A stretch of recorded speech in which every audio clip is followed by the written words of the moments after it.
It's a great pleasure to be back here. I've lectured here once before. So what I'm going to do today is be discussing a type of prostate cancer that's actually at the other opposite of the spectrum from what Dr. Logothetis talked about.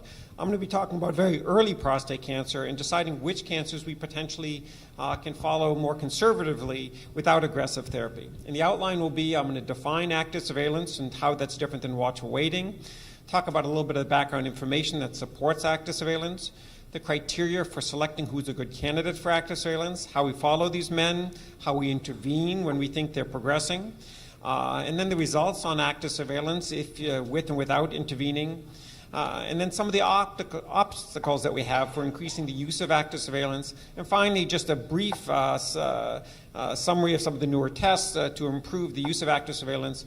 Dr. Bostock, who will be following me, will be discussing that in much greater depth.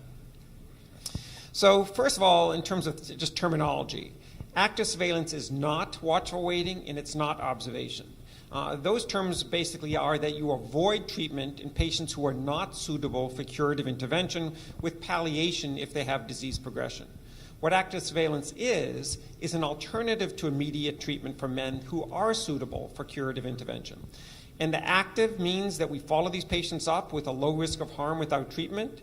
And it's an option for delayed curative intervention if the risk status changes, and we call that reclassification of disease. If the disease looks worse over time, we don't call it progression, because in most cases we think the worst disease was there initially. It just wasn't biopsy due to sampling error.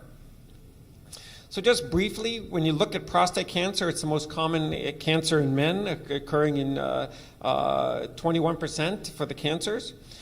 And if you look at the incidence of prostate cancer as it's changed over time, it's dramatic relative to all other cancers. We see this giant spike, and that spike is basically when PSA came about.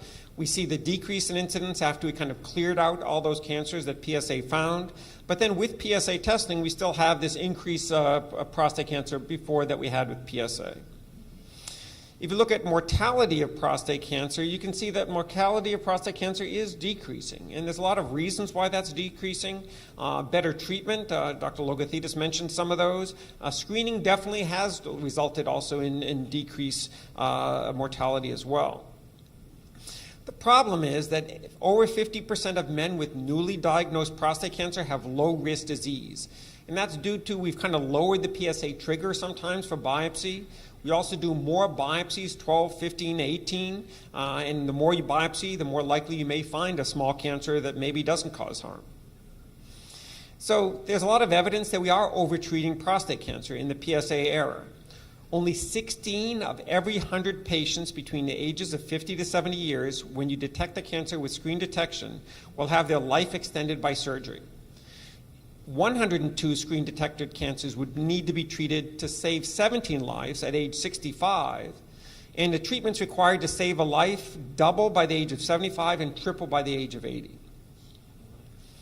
So active surveillance evolved to address this issue of overtreatment due to prostate PSA screening. And the goal of screening is to detect cancer while they're asymptomatic when they have this window of curability. So cancer screening will identify some cancers that in the absence of screening would have been asymptomatic over the life of the patient, and again, patient would never have known it if they weren't detected. And so this treatment of overdiagnosis or overtreatment can reduce the quality of life, and in some cases doesn't affect the length of life. So what are the options for reducing the overtreatment of prostate cancer? So the United States Preventative Service Task Force recommended to stop screening. I think there's some errors in the studies that resulted from that, but that's one option. The other option, which I'll talk about, is maybe renaming prostate cancer to a non-cancerous term. Maybe that would cause people not to overtreat it. The other option is to screen smarter and screen with different markers.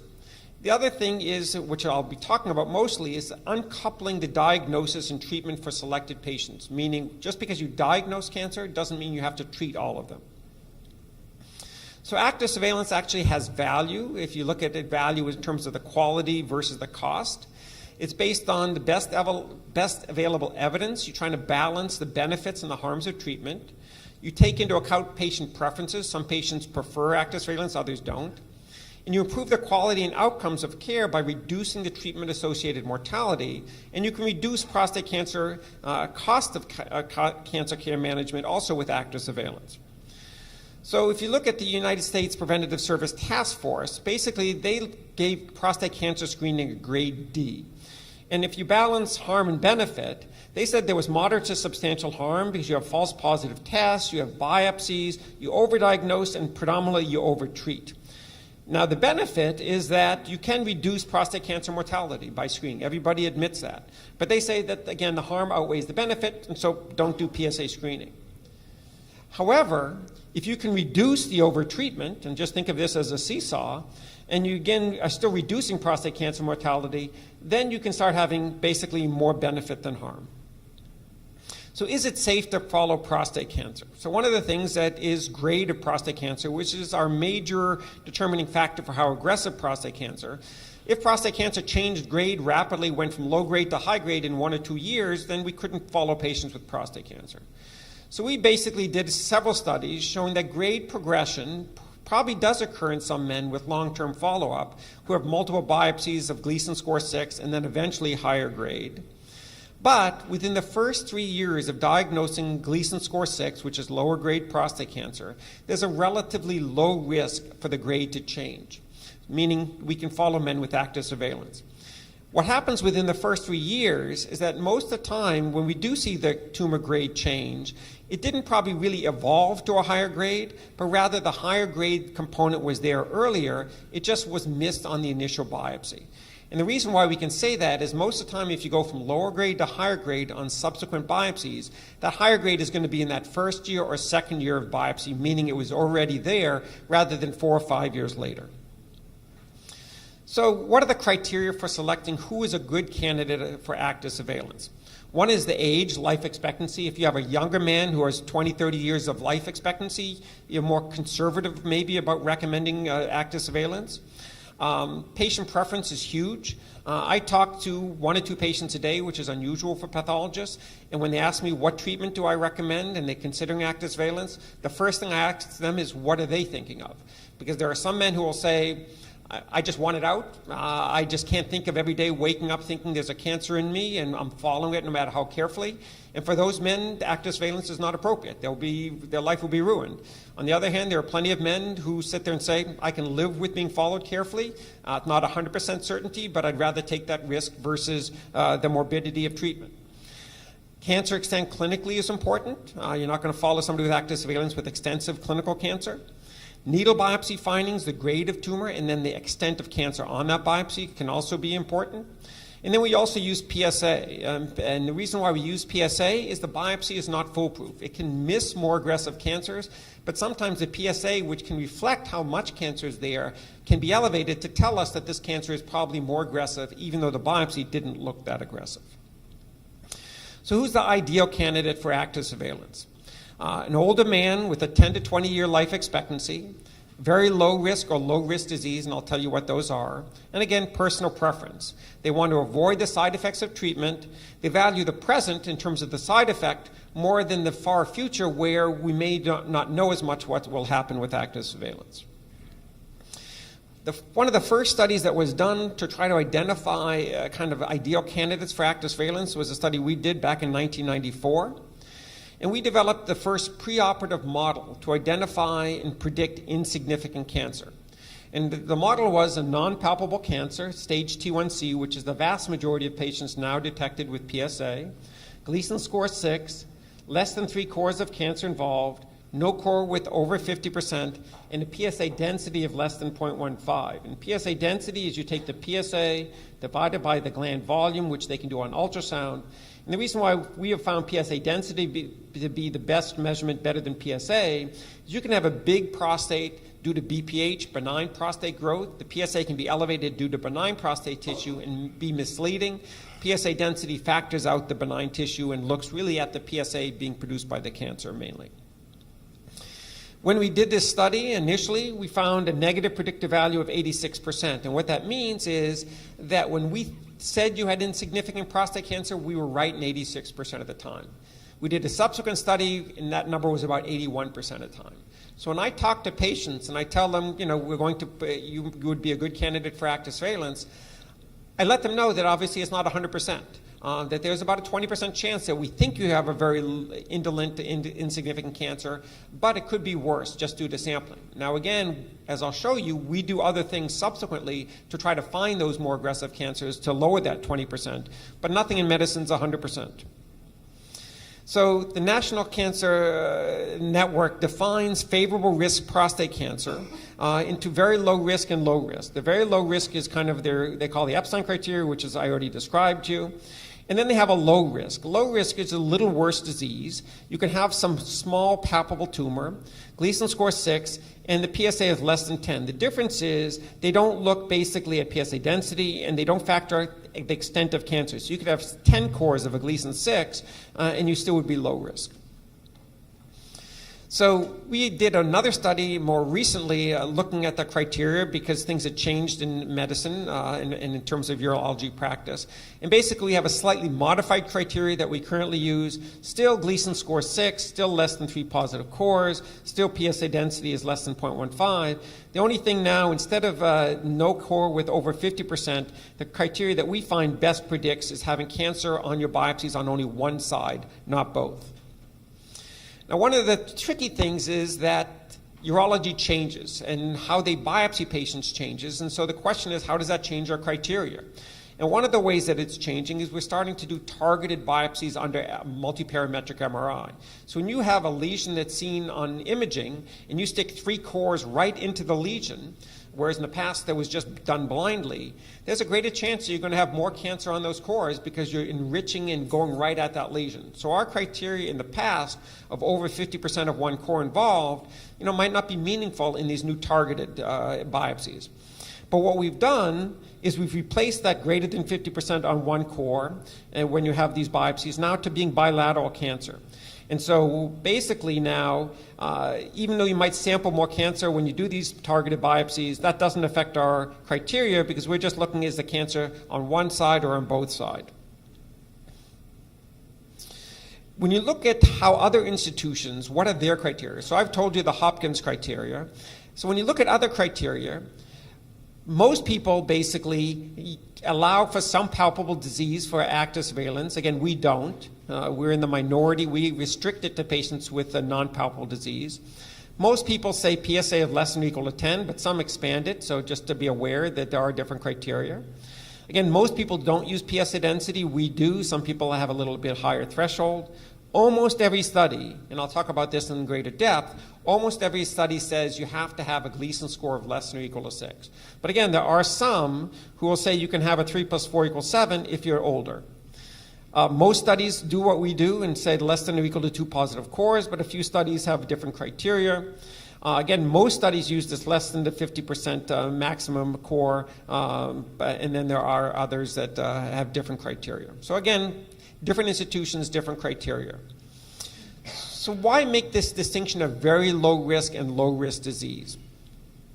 So if you look at cancer extent on biopsy, which is the very low risk factors, and the PSA density, we have found that's directly associated with the chance of your grade going up, what we call grade reclassification when you're on active surveillance. And that's been shown in several studies. There's a 2-fold higher risk of having surgically confirmed non-organ confined cancer, meaning the cancer's already gone out of the prostate, and higher grade cancer if you have low risk disease versus low risk, versus very low risk, I should say. There's also a 2-fold higher risk of having metastatic disease, prostate cancer death, and treatment surveillance while you're on active surveillance if you have low risk disease versus very low risk. So there's no question that you can break very low risk into a better category for active surveillance, much less risky than low risk. And this looks at the chance of having, again, higher grade on biopsy, which we call grade reclassification, with very low risk versus low risk. And you can see, once you factor in the extent of cancer on biopsy, the PSA density, and have very low risk disease, your chance of having higher grade is much lower. There's limited data that you should be aware of active surveillance in specific subgroups. So most patients who are on active surveillance are 65 to 68. That's the typical age range that we recommend active surveillance. The problem is, what about younger men? The thing is, we don't know the long course of prostate cancer in terms of is surveillance safe for younger men. On the other hand, when you think of morbidity, the treatment in younger men and the morbidity, impotence, and incontinence have a greater impact on the younger men. So ideally, you'd like to treat these younger men, but again, they have a longer life ahead of them to be followed. There's also limited data on active surveillance in African Americans. Less than 1 in 10 African Americans are in active surveillance programs. The problem is African Americans tend to have more aggressive cancer versus Caucasian. The criteria that I've showed you to choose active surveillance candidates for active surveillance are not accurate as much in African Americans as Caucasians. The chance of having higher grade follow-up biopsy are higher in African Americans than Caucasians. And African Americans have a higher likelihood of having tumors anteriorly where it's harder to sample them on biopsy accurately. When you look at the 5 major active surveillance programs with long-term follow-up in the world, these are the major programs, and they've studied up to almost 4,000 patients. Sunnybrook in Toronto, Johns Hopkins, UCSF, Royal Marsden, and Gothenburg in Sweden. I'll show you a little data about our institution's active surveillance program. We've enrolled over 1,500 men prospectively. 70% have very low-risk disease, 30% low risk. We're enrolling about 100 men per year. On average, you have about 5 years follow-up. 649 men followed 5 to 10 years. 286 followed for over 10 years. We've done over 17,000 PSA measurements and almost 4,500 repeat biopsies over these men's follow-up. These men tend to have basically pretty homogeneous in terms of how much cancer. So if you look, blue is less than or equal to 2 cores.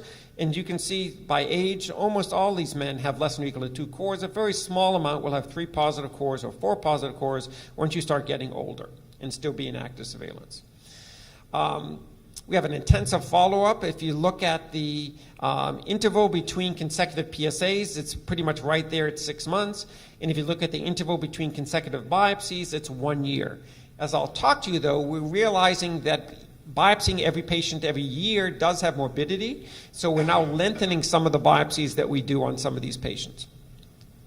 So this is what we now do, how we've modified our follow-up in active surveillance.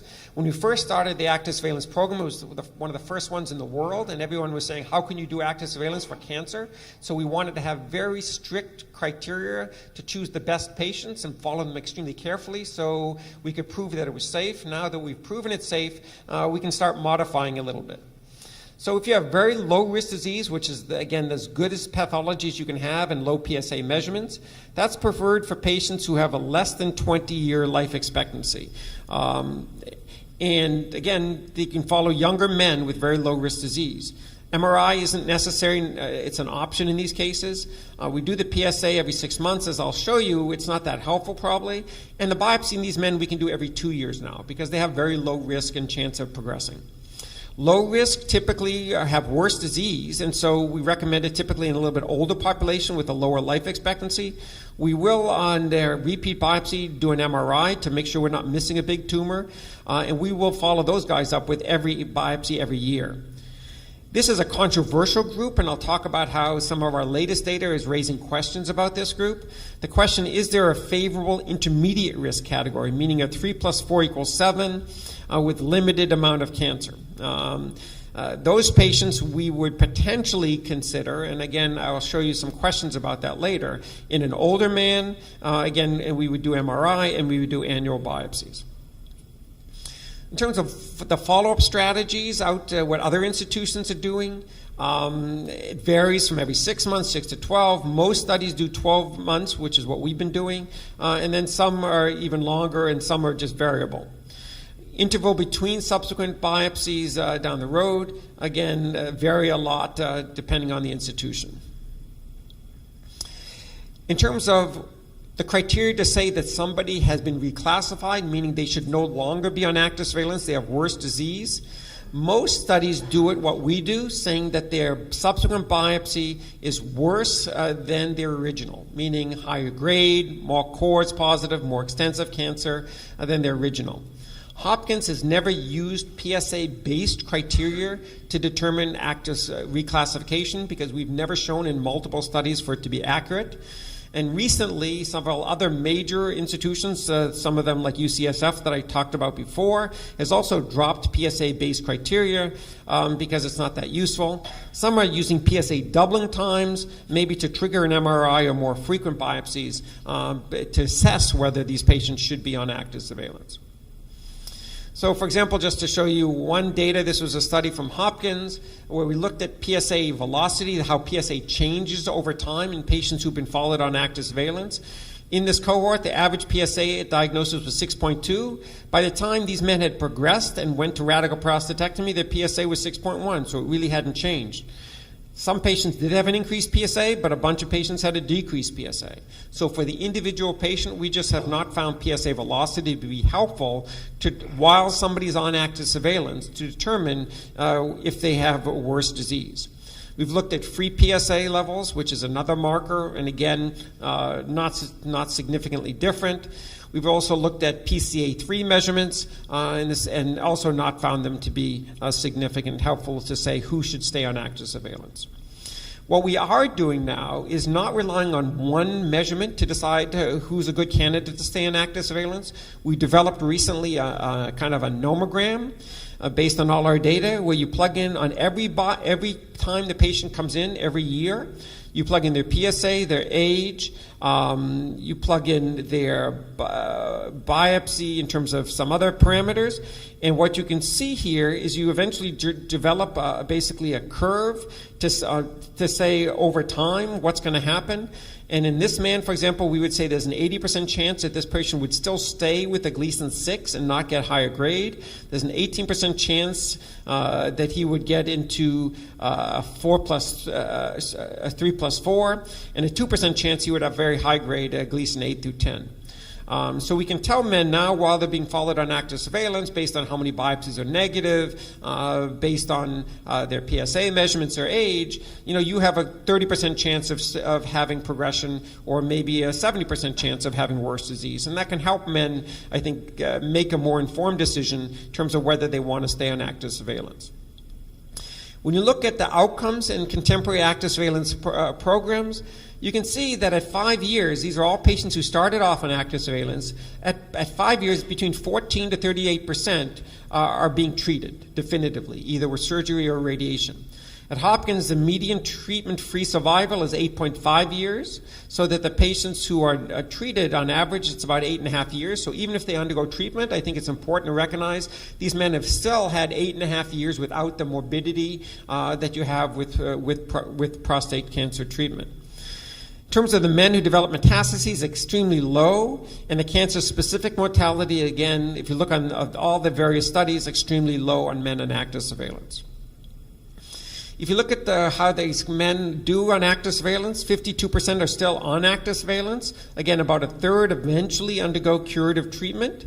Some people die of other causes, some are lost to follow-up. But then there's a group of 7% that basically are good candidates for active surveillance. They should stay on the program, but basically because of this fear of cancer that keeps on, they wake up with every day, they just say, I just can't do it anymore. I need to have treatment.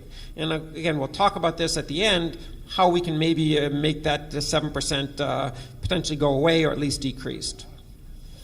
So the problem is surveillance is not risk-free, as I mentioned. It's not 100%. There's the anxiety of patients who have these repeat biopsies that there is bleeding, infection, question mark, can you have some erectile dysfunction with all those biopsies?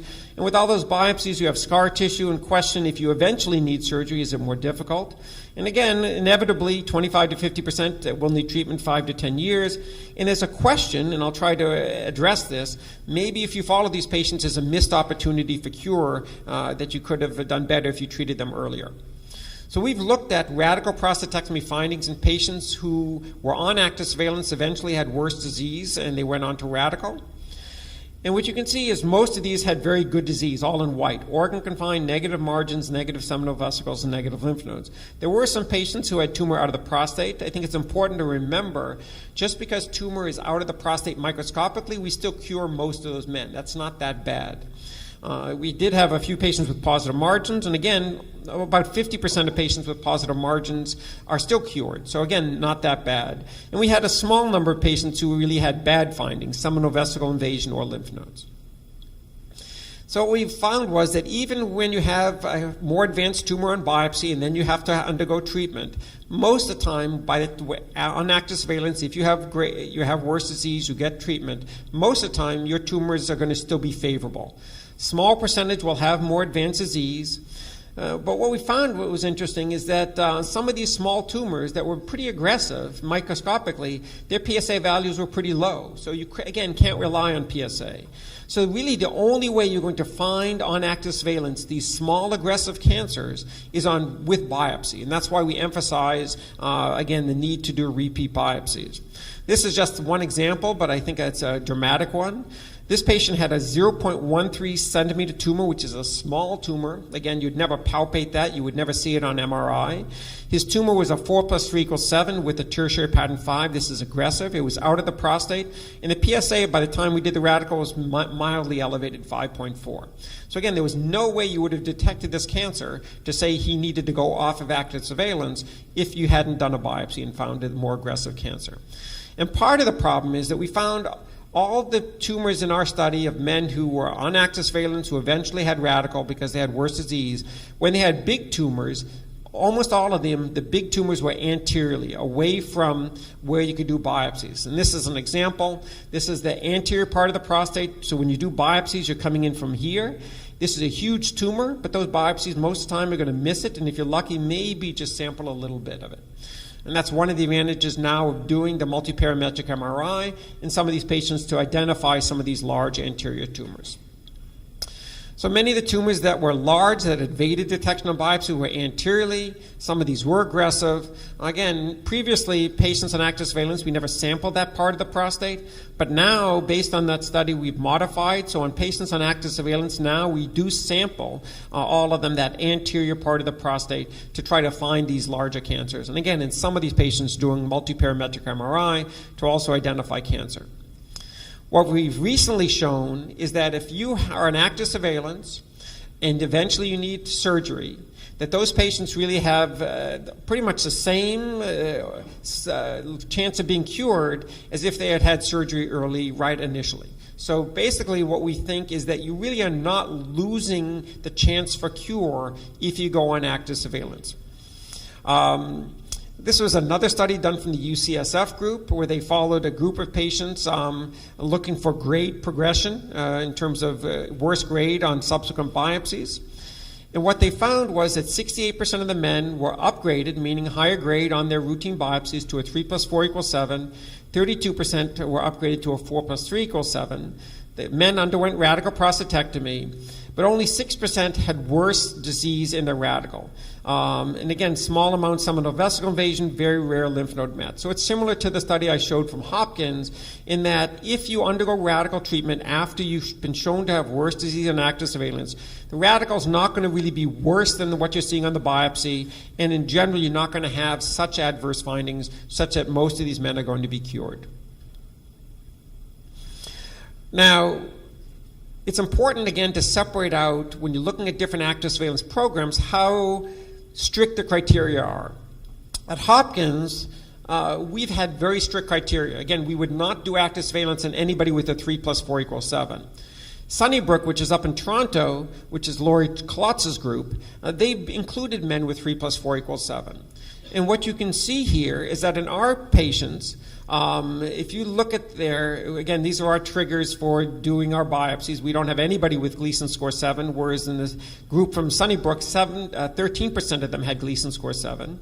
They also do their biopsies farther apart. We do ours closer. But if you look at the incidence of metastases of men on active surveillance over time being followed, in our institution, extremely low, pretty much rare patients, 2.8% when you include some men with 3 + 4 = 7 and don't do biopsies as frequently. Prostate cancer-specific mortality, extremely low at 10 years, almost 2% in the Sunnybrook group.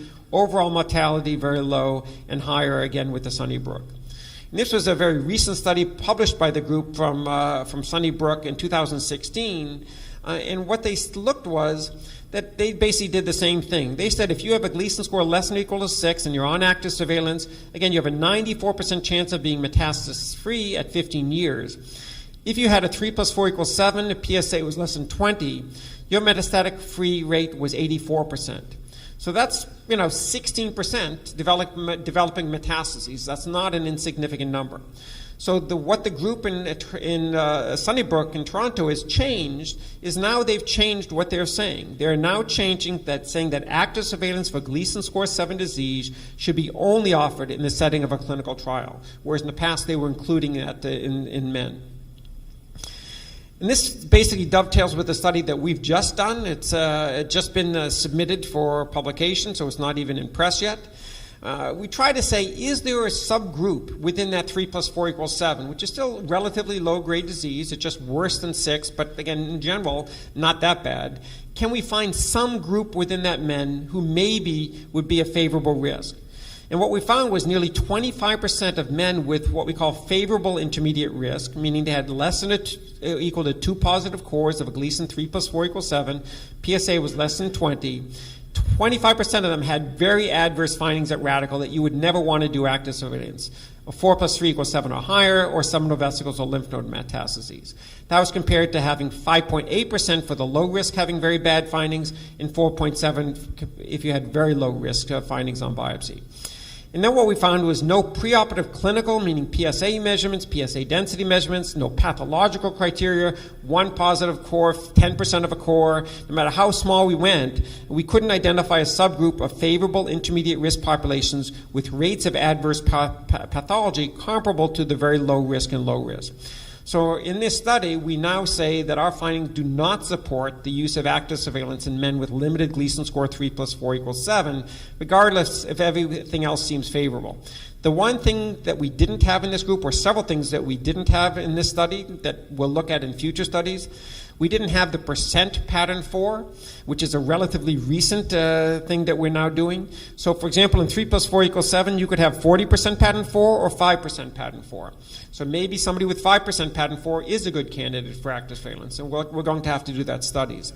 Again, we didn't factor multiparametric MRI, we didn't factor genomic tests, but at least based on the pathology and PSA measurements, we don't feel comfortable doing active surveillance in 3 + 4 = 7 currently. If you look at how much is active surveillance being out there now in the world, given all that I've talked about so far. In the past, in the United States, it was almost less than 10%. Now, in 2 studies in the United States, over 2010, 2012 to 2013, 40 to 49% of men now are on active surveillance. Sweden, 46%, Australia, 40%. So it's definitely increasing, which I think is great for the appropriate man. If you look at treatment preferences for men with low-risk prostate cancer, this was based on a telephone interview. Again, this is low risk, not very low risk. It's now, again, about 40% prefer active surveillance, some active treatment, and some no preference. So it's becoming more accepted now in the United States. And it's been shown that the men who prefer active surveillance basically tend to be older, which makes sense. They tend to have more educated. They've done the research showing that it's safe in general. They have greater prostate cancer knowledge, and that's why you guys are here today. They're less certain about treatment preference, so they're more open to thinking about various treatments. They do have greater prostate cancer anxiety, interestingly enough, but still they're willing to undergo active surveillance. And they preferred a shared treatment, which means they want to discuss with their physician the treatment versus being told what to do. And this brings up an impetus for a new prostate cancer grade that I've been involved with. And the reason is the word cancer drives over treatment. I told you in Hopkins we have a cohort of men who are good candidates for active surveillance, and they basically leave the program because they're just scared of living with cancer. Again, 50% of patients are willing to undergo active surveillance. It could be higher. And part of that is this fear of death of the word cancer likely plays some role. And if you could remove that label cancer, maybe you could reduce unnecessary treatment for prostate cancer. So there's a proposed new name that some people have come up with. Instead of calling it Gleason score 6 cancer, let's call it an idle tumor, indolent lesion of epithelial origin. And there's been debates in the literature, and I've been involved with this. Should we call Gleason score 6 cancer? Should we change the name? I'm just going to summarize that there's a lot of arguments why we should keep calling it a Gleason score 6 cancer. Under the microscope, it's cancer. Molecularly, it has many of the features of higher grade cancer. 20% of the time, when you diagnose a Gleason score 6, there's higher grade cancer in the radical. And if you tell somebody, oh, you have an idle tumor, but I want you to come back every year for a biopsy that's painful and has some side effects, the patient's going to say, why am I coming back for something that's not even a cancer? I just have this idle tumor. In my opinion, if you don't call it cancer, there will be patients lost to follow-up. So I think we should call it cancer, but I do think we have to change things. We have to change what a patient thinks when they hear that they have a Gleason score 6 cancer. Urologists have to educate and reassure patients. And from a pathology standpoint, I've come up with how I think we should change how we report prostate cancer to more accurately reflect their behavior. So the problem is the Gleason scale. Right now, 6 is basically the lowest grade, but the scale goes from a 2 to a 10. So patients are told they have a Gleason score 6 out of 10, and many patients logically but incorrectly think they have a tumor somewhere in the middle of the spectrum, and that contributes to their fear of cancer. I'll share with you an experience that I had with a patient about a month ago that I think drove this home. A patient called me up literally crying, a prostate cancer patient. He said he was recently diagnosed with a Gleason score 3 plus 4 equals 7, which, as I'll show you, has about an 85% cure rate. So it's a good cancer. It's not as good as a 6, but it's still a good cancer. We cure a vast majority of these patients. The reason he was crying was because he had a wife who was just diagnosed with the glioblastoma, which is the most aggressive brain tumor that you're lucky if you live 1 year, and almost no one lives 2 years. Most people are dead 6 months. And he was crying because he thought he had a Gleason 7 tumor, which is close to a 10, and he thought he might die before he would be able to take care of his wife with the brain cancer. So I was able to reassure him that he's going to, that's not an issue. He's going to live plenty long enough to be able to take care of his wife. But it shows you how this scale being out of whack can cause confusion and anxiety in patients. The problem basically also in the grading system is that if you leave it up to clinicians and other researchers how to grade or lump the Gleason scores, it can end up with varying grades and lumped together that are very inaccurate. And these are trials that end up making decision recommendations how to treat prostate cancer patients. So you can see that some of these trials lump a 7 and a 10. 7 is a 3 plus 4 equals 7, which is an 88% cure rate, with a 10, which is like a 25% cure rate. So it's very inaccurate how people are combining the grades. So the question is, if you were to come up with a grading system, just starting from scratch, the ideal grading system would be what's the simplest grading system, because we all want something simple, with the fewest number of grades, where each grade is very different from each other. That's what we would do if we were just starting from now. So we did a study back in 2013, and we came up with that you could break the Gleason grades now down into 5 groups, grades 1 through 5. 3 plus 3 equals 6 is 1, 3 plus 4 equals 7 is 2, 4 plus 3 is 3, 8 is 4, 9 through 10.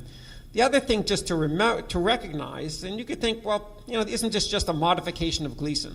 The answer is yes and no. The Gleason that we practice today is extremely different from the Gleason grading system that was derived in 1967. So even though we call it a Gleason system, it's been modified several times that it's almost its own new grading system from what he initially described. So again, this new grading system or grade grouping has been endorsed by the World Health Organization, International Society of Urological Pathology, and the College of American Pathologists. The CAP is important because it pretty much tells every pathologist what they have to have in their pathology report. And starting in January of 2018, all pathology reports are going to have to include the grade group along with the Gleason score according to the CAP. If you look at patients who have radical prostatectomies, this is basically the radical prostatectomy data and we had it over 20,000 patients from 5 institutions. And if you look at their chance of basically being cured biochemically with the grade group 1, which is a Gleason 6, grade group 2, 3 plus 4, grade group 3, 4 plus 3, grade group 4, Gleason 8, and grade group 5, 9 through 10, you can see it beautifully separates these out. This has been validated now in multiple studies, multiple patient groups, radiation, surgery, and looking at mortality as well. And if you look at the chance of cure, it's 96% with the radical, with the Gleason grade group 1. These include patients with tumor out of the prostate, positive margins.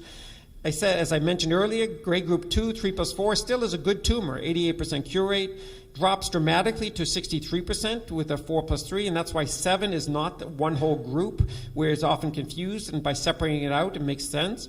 Grade group 4 is a 48%, and then again drops to 26% with grade group 5 or 9 through 10.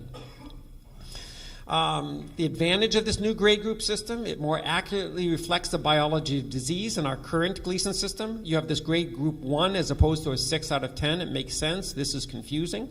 Excellent prognosis. It's been shown that if you have a pure grade group 1 tumor and it's taken out, you have no chance of having metastases.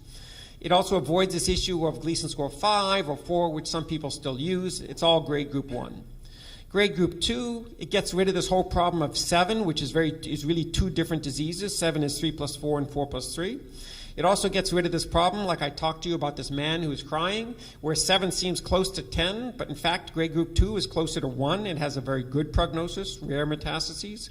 Grade group 3, again, it forces people to separate out these two very different diseases, grade 2 versus grade 3.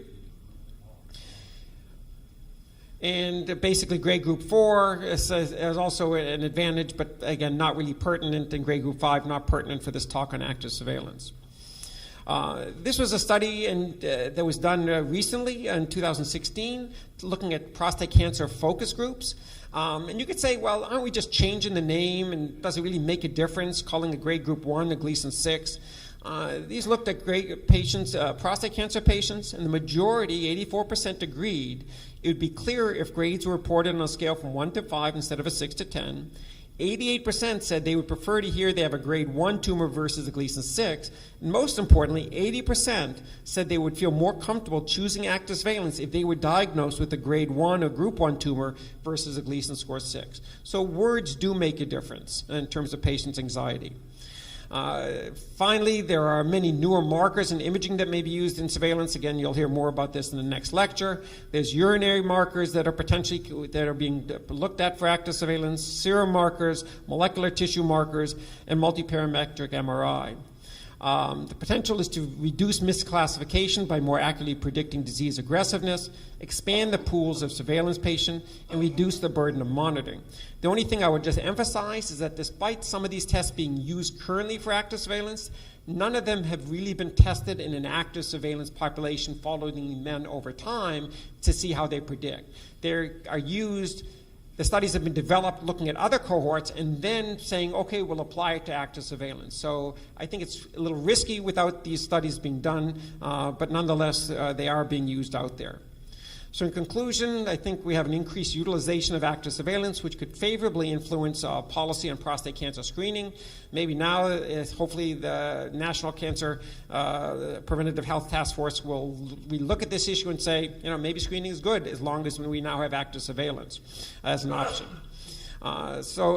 We think enrollment and follow-up in active surveillance should account for the host in terms of their patient preference, tumor factors, and basically the whole issue of living with cancer and balance with the side effects of treatment. We think active surveillance will evolve as we have more precise medicine, imaging, molecular studies, and hopefully lead to a more individualized approach to care. Thank you.